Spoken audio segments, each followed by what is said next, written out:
நபியே, நீர் இவர்களிடம் கேளும், தரை மற்றும் கடலின் இருள்களில் அபாயங்களில் இருந்து உங்களை காப்பாற்றுவோர் யார்? துன்பம் வரும்போது நடுங்கியவாறும் மெதுவாகவும் யாரிடம் நீங்கள் இறைஞ்சுகின்றீர்கள்? இத்துன்பங்களிலிருந்து அவன் எங்களை காப்பாற்றிவிட்டால் நாங்கள் நிச்சயம் நன்றி செலுத்துவோராக இருப்போம் என்று யாரிடம் கூறுகின்றீர்கள்? நடுங்கியவாறும் மெதுவாகவும் யாரிடம் நீங்கள் இறைஞ்சுகள்? அல்ல சொல்கிறான், ஏண்டா கடலில் போறிய, கடலில் போய் இருள் வருது, அந்த இருள், அதாவது நல்ல நைட்டு வந்துருச்சுன்னு வச்சுக்கோ, கடல் கொந்தளிச்சு, அந்த வீடியோ நீங்கள் பார்த்துருக்கியா? இருட்டில் கடல் கொந்தளித்து பெரிய பெரிய அலைகள் வரும்போது கப்பல் அப்படி ஏறி இப்படி இறங்கும்போது எந்த பல்ட்டியில் கவுந்துருங்கிறது நிச்சயம் இல்லாமல் இருக்கும். அப்படியே திகச்சு போயிடுவோம். இன்றைக்கெல்லாம் இருக்கிற டெக்னாலஜியெல்லாம் ரெண்டாம் பட்சம் வச்சுருங்க. என்ன டெக்னாலஜி இருந்தாலும் அப்பா டக்கர் டெக்னாலஜி எல்லாம் முடிவு பண்ணிட்டான்னா ஒன்றும் பண்ண முடியாது, காலி தான். அப்போ அந்த நேரத்தில் ஒரு மீனவர்கள்லாம் போகிறாங்கல்ல, அவங்கெல்லாம் பார்த்தீங்கன்னா எல்லாருமே வானத்தை நோக்கி தான் துவா கேட்க முடியும். அவங்களுக்கு தெரியும் இந்த கடலுடைய அதிகாரம் யாருன்னு. இப்போ நேற்று கூட இவர்கிட்ட பேசிகிட்டு இருந்தோம், ஒரு வைத்தியர் பார்த்துட்டு இருந்தோம், கால் கட்டு போடுறது போனேன். அப்போ அவர்கிட்ட போயிட்டு இருக்கும்போது எல்லாம் ஆண்டவன் பார்த்துக்குவோம், எல்லாம் ஆண்டவன் பார்த்துக்குவேன். சரி, மேலே மேலே சொல்கிறீங்களே யார் அப்படின்னு. எல்லாம் மழை கொடுக்குறான்ல அவன்தான், மழை கொடுக்குறல்ல அவன்தான். அது ஆண்டவன் ப்ளஸ்ஸு குலதெய்வம் அப்படிங்கிற. இந்த குலதெய்வங்கிறது பெரியோர்களை மதிக்கிறதுக்காக இவங்க உருவாக்குனது. ஆண்டவன் இவங்க யாரை சொல்கிறாங்கன்னா அல்லாஹ் தான் சொல்கிறாங்க. இதுதான் அல்லாஹ் சொல்கிறான். டீஃபால்ட்டாக உங்களுடைய துவா கடவுள் பார்த்துக்குவான், மேலே ஒருத்தன் பார்த்துட்ருக்கான், ஒருத்தன் மேலே இவங்க சொல்கிற, அதாவது மனுஷன் உருவாக்கின கடவுள் எதுவுமே மேலே இல்லை, எல்லாமே கீழே தான் இருக்குது. எல்லாத்துக்கும் ஏதோ ஒரு ஸ்பாட்டை காட்டுவாங்க, இந்த இடத்துல இருக்குது கடவுள், இந்த இடத்துல இருக்குது கடவுள், கடவுள் இங்கே பிறந்தார், இங்கே வளர்ந்தார், கடவுளுக்கே வரலாறு இருக்கும், டைமுக்குள்ளே இருக்கும். ஆனால் எல்லா மனுஷனும் ஒத்துக்கிட்ட ஒரு விஷயம் என்ன அப்படின்னா, மேலே ஒரு கடவுள் இருக்கான்னு. அவன் அண்ட சராசரங்களை விட உயர்ந்தவன் அப்படிங்கிறது. அப்போ அது அல்லாஹ் கேட்குறான். இந்த அரபுகளும் என்ன பண்ணுவாங்க, கடல் பயணத்தில் ஏதோ ஒரு மிகப்பெரிய ஒரு இந்த மாதிரி கப்பல் இந்த மாதிரி இதாகிருச்சு அப்படின்னா அந்த நேரத்தில் அல்லாஹ்வை தான் துவா செய்வாங்க. அது இக்ரிமா ரலியல்லாஹுடைய சம்பவம் கூட, அந்த மக்கா வெற்றியின் போது அவங்க கிளம்பி போவாங்கள்ல, அப்போ அந்த டைமில் கடல் கொந்தளிக்கும் போது அவங்க கேட்பாங்க, லாத்துசாவை ஏன் துவா செய்யாமல் அல்லாஹ்வை துவா செய்கிறீங்க அப்படின்னா, கடலில் லாத்துசாவுக்கு அதிகாரம் கிடையாதுன்னு.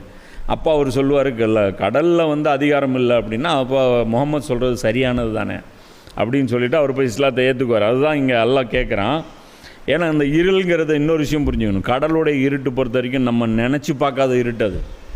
ஏன்னா இந்த பொருட்கள் மேலே ஒரு லைட் இருக்கு இல்லையா, இப்போ நீ மரம் செடி கொடி போனீங்கன்னா கூட அந்த இருட்டில் ஒரு 5 நிமிஷம் அப்படியே உத்து பார்த்தீங்கன்னா கண்ணு பழகிடும். என்ன தான் இருட்டு இருந்தாலும் அந்த இருட்டுக்குள்ளே நடந்து போகிறது முடியும். ஆனால் கடலில் அதுவும் மேகம் இருக்கும்போது, மேகமூட்டம் இருக்கும்போது கடலில் போயிட்டீங்கன்னா துளி வெளிச்சம் இருக்காது.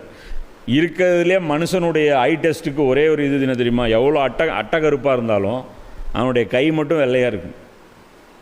இந்த போர்ஷன் எல்லாருக்கும் வெள்ளையாக தான் இருக்கும், யார் வேண்டாலும் இருக்கட்டும் பளிச்சுன்னு தான் இருக்கும். அல்லாஹ் சொல்கிறது என்னென்னா, இந்த கை எடுத்து இப்படி வெளியே வச்சான்னா உன் கை உன் கண்ணுக்கு தெரியாதுங்கிறான். இது கடலில் போயிட்டோம்னா இந்த ரிஃப்ளெக்ஷனே இருக்காது. அப்போது அவ்வளோ இருட்டில் அதில் பயந்து நடுங்கி மெதுவாக கேட்குறான்.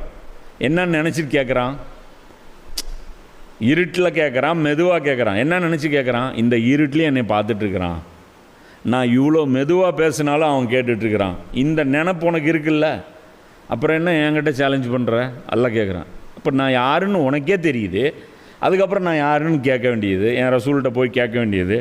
அதெல்லாம் சொல்கிறேன். இத்துன்பங்களில் இருந்து அவன் எங்களை காப்பாற்றிவிட்டால் நாங்கள் நிச்சயம் நன்றி செலுத்துவோராய் இருப்போம் என்று யாரிடம் கூறுகின்றீர்கள்? இந்த கஷ்டத்திலேருந்து என்னை காப்பாற்றிட்ட அப்படின்னா நான் நன்றி செலுத்துவேன், நான் நல்ல மனுஷனாக வாழ்வேன், நான் உனக்கு மாறு செய்ய மாட்டேன் அப்படின்னு சொல்கிறாங்க. அதுதான் அல்லாஹ் கேட்குறான். இப்போ இதில் என்ன அப்படின்னா, இதே மாதிரி இப்போ இந்த கடலுக்கு மட்டும் இல்லை, இன்றைக்கும் டாக்டர் ஒரு மிரட்டுற மாதிரி ஒன்று சொல்லிட்டார். எல்லாம் டெஸ்ட் எடுத்து பார்த்ததில் எல்லாம் சில மாதம்தான் தெரியுது அப்படின்ட்டாருன்னு வச்சுக்கோ. அந்த நோயாளி அது வரைக்கும் அவன் எந்த தர்காவுக்கு அவன் போயிட்டு இருந்தாலும் சரி, அவனுடைய எந்த அவனுடைய பக்தி வந்து வேறு எந்த கடவுள் இருந்தாலும் சரி, டக்குன்ட்டு அவன் மனசார துவா யார்கிட்ட கேட்பான்? அல்லாட்ட தான் கேட்பான். அது எந்த ஒரு மதத்தை சேர்ந்தவராக இருக்கட்டும், அவங்க யாரை கேட்பாங்க? அந்த இயற்கையை உருவாக்கின கடவுள் இருக்கிறார்ல, அந்த கடவுள்கிட்ட சரண்டர் ஆகிடும்.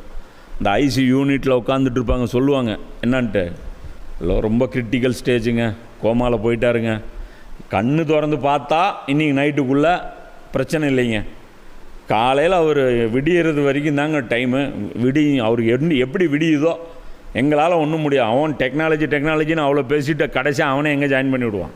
எல்லோரும் ப்ரே பண்ணுங்க அப்படிமா. கேட்டால் டெக்னாலஜி என்னங்கிறது, ஆஸ்பத்திரிக்கு போகாமல் நீங்கள் கடவுள்கிட்ட சொல்லிக்குங்கிறான். ஆஸ்பத்திரிக்கு போனால் என்ன பண்ணுறாங்க? கடவுள்கிட்ட தான் அனுப்பி வைக்கிறாங்க. நீங்கள் அங்கே போய்க்குங்கிறாங்க. அப்புறம் என்ன அர்த்தம்? ஆஸ்பத்திரிக்கு போனாலும் கடவுள் தான் பார்க்கணும், கடவுள்கிட்ட டைரெக்டாக போனாலும் கடவுள்கிட்ட தான் பார்க்கணும். அதுக்குன்னு ஆஸ்பத்திரிக்கு போகாதீங்கன்னெலாம் சொல்லலை, போங்க. ப்ளஸ்ஸு ஷிஃபா கொடுக்குறது அல்லான்னு வச்சுங்க. இந்த பொருட்கள் வந்து நமக்கு வந்து மெயின் கிடையாது. இப்போ இந்த மாதிரி சூழ்நிலையில் யார்கிட்ட துவா செய்யும்? என்ன தான் வந்து நான் சொல்கிறது இன்னொரு விஷயம் புரிஞ்சுக்கணும். என்னென்னா, இந்த தர்காவுக்கு போகிறவங்க தான் பார்த்தீங்கன்னு வச்சுக்கோ, இந்த இடத்துல என்ன பண்ணுறாங்க? அல்லாஹ் விட்டுட்டு தர்காவுக்கு தான் ப்ரிஃபரன்ஸ் பண்ணுவோம். நான் முஸ்லீம்கள்கிட்ட பார்த்தோம்னா இது ஒரு பெரிய கொடுமை.